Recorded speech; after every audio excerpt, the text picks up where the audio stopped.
Shared rivers are lifelines for millions, but when pollution crosses borders, it creates disputes that threaten ecosystems and economies. How do international laws hold polluters accountable, and what mechanisms exist for compensation? Today, we'll explore the frameworks addressing pollution liability in transboundary watercourses.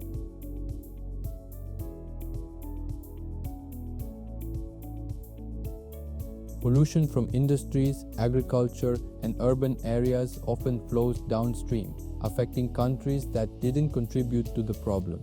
This creates a complex challenge for transboundary water governance: how to balance upstream development with downstream rights.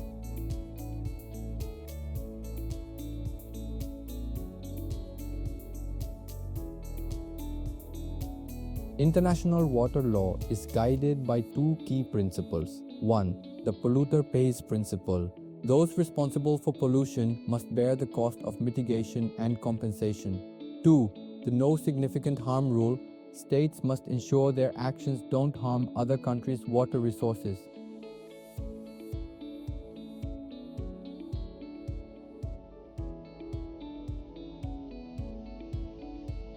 In the 1980s, the Rhine River was one of Europe's most polluted waterways, with industrial discharge and chemical spills impacting downstream nations like the Netherlands.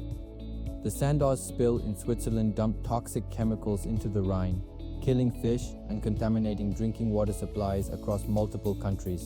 This disaster prompted swift international action. The Rhine Action Program brought together all riparian states, requiring polluters to compensate affected parties and funding pollution reduction measures. Today, the Rhine is a model for transboundary pollution cooperation.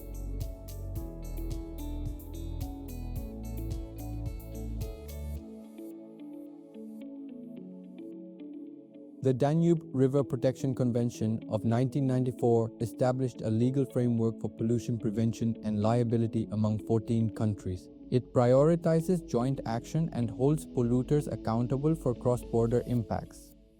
Under this convention, the International Commission for the Protection of the Danube River (ICPDR) monitors water quality and enforces penalties for violations, ensuring shared accountability.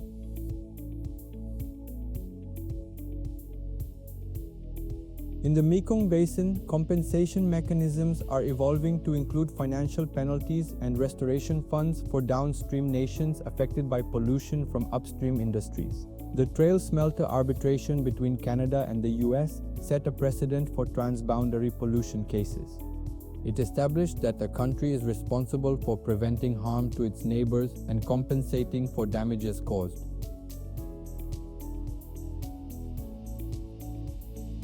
Modern tools like AI and blockchain are transforming how pollution liability is tracked and enforced. Blockchain systems provide transparent records of industrial discharges, while AI models predict pollution impacts and quantify damages.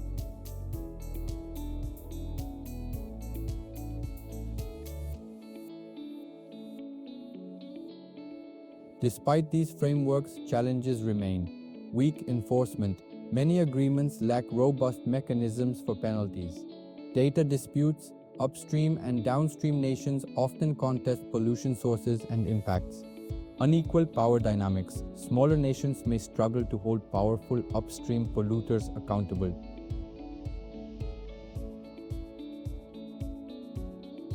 To strengthen pollution liability frameworks, nations must 1. Adopt binding agreements, ensure all parties commit to enforceable penalties. 2. Expand monitoring systems. Use technology to create transparent, real-time pollution tracking. 3. Promote financial compensation funds. Establish shared funds to address cross-border pollution impacts. Pollution doesn't stop at borders, and neither should solutions. By strengthening accountability and compensation mechanisms, nations can protect shared waters for future generations. In our next episode, we'll explore how adaptive management strategies are future-proofing water treaties against climate change. Don't miss it.